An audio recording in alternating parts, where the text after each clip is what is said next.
Hello, what's up in half a day? My name is Rich. Welcome to the show, Footsteps to Fatherhood, where I'd like to share my personal experiences about being a dad.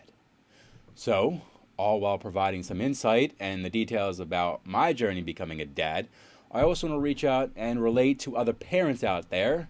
I want to hear your stories. I want to hear your advice.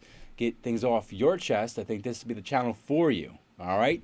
So shine a light on the fellas out there, to all the dads, all you hardworking dads who are day in and day out. Don't feel like you're alone in this, right? I want to let you know that you are appreciated, that you're working really hard for your family to provide them not only what they want, but what they need. I don't want you to feel like you're underappreciated or undervalued or that you're on the back burner. I want to create this to let you have your moments to explain why you do what you do and what you do it for. All right, for the full heart, I know you want to be there, be active, and participate in your family. All right, to all you ladies, to the mothers, listen, you are the most vital piece to the family. You are the very fabric woven together to keep us together, to give us that comfort and that warmth. And I don't want you to ever feel like you're alone in this. If you're the one that has to take care of the home, take care of the children, that you have a million things running through your mind, a million things to do, you're overstimulated, you're overwhelmed. I don't want you to feel like you're alone in this. We're here for you, and we're trying to be here for you. And I want to be able to break down these barriers, help us see the other side, communicate, and use these tools to help build a better future, a better family for our children. All right? So let me get off my soapbox for a moment and lighten the mood with a joke. All right, so when does a joke become a dad joke? Anybody? Does anybody know it? Oh, all right. It's when it becomes apparent. All right, so talk about becoming a parent. I became a parent back in 2024 to a beautiful baby girl. And I will say what a wild ride that day was. What a wild ride it has been so far. A lot has happened. A lot has changed. And I'm sure that in due time, in another episode, I'm going to be able to share that experience with you to go more into detail. Excuse me. You caught me after hours. Still having a little brewski, but I will definitely go more into detail about what I experienced that day, what I noticed, what I loved, what I do love now. I'll say watching my baby girl grow and develop has really warmed my soul, warmed my heart, and I love to see it every day. It's been crazy. Like I said, a lot has changed.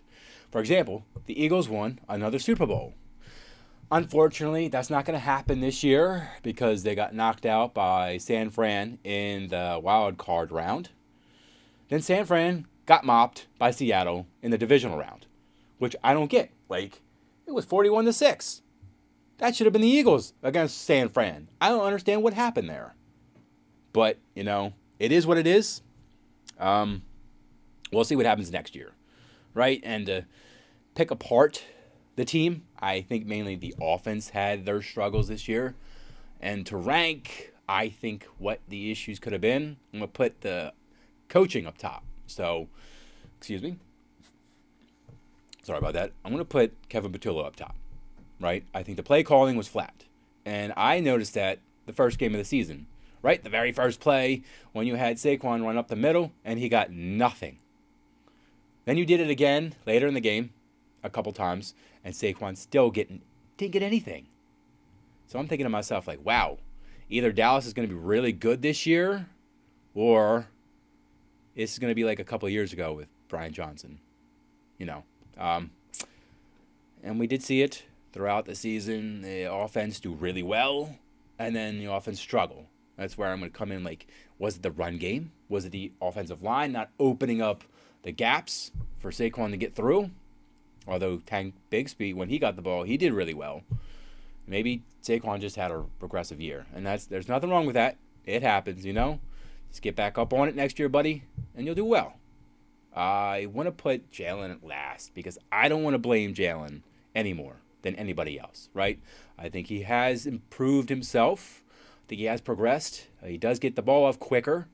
I think Tom Brady called him out in that wild card round about dumping out of the pocket too early and cutting up half the field, you know? So I think next year will be different, especially with the new OC. That's some new news that just happened this past week.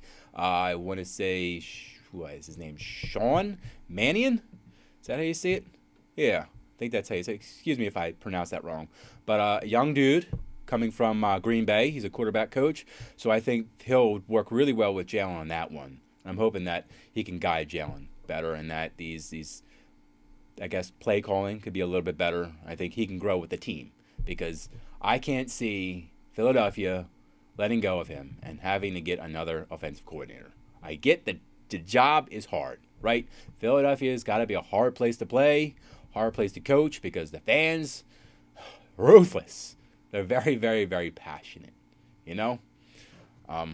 So, boys, we'll just call it a year, see what Seattle does. They're a team that kind of turned things around. They've struggled for the past few years. Good to see them. New England, that's a very much a surprise. They struggled the past few years. They've turned it around. Now they're both playing in the Super Bowl, so good luck, gentlemen. In other sports news, let's go with the Phillies. Recent news that I've last noticed, Ranger Suarez signed with the Sox, so the Phillies couldn't get him back. They do have Kyle Schwarber, which is nice, you know. I think we need him, you know, in the next few years. Maybe get some more younger talent that I think Kyle Schwarber and Harper can, guide. Because I think firsthand, just an opinion right now, if the Phillies can't make the playoffs this year, there'll probably be a soft reset. So I'm just hoping for the best. I'm excited to go out and see some games. So go Birds, go Phillies. All right, spring training is right around the corner. Well, ladies and gentlemen, I don't have any more news. I don't have any more world news. Moms, dads, if you're listening, if you'd like to chime in, please leave a comment, like, and subscribe. Also, if you're looking for good physical therapy, ATI is the place to go. They provide the best care, have the best clinicians that not only work well together, but with patients to get them to better healing. ATI is definitely the place you want to check out if you're looking for physical therapy. Anything from injuries to surgeries. They can do it all. I think they have what it takes, they have what they need to provide the best care you need. All right? So thank you. Have a good night, and I'll catch you next time.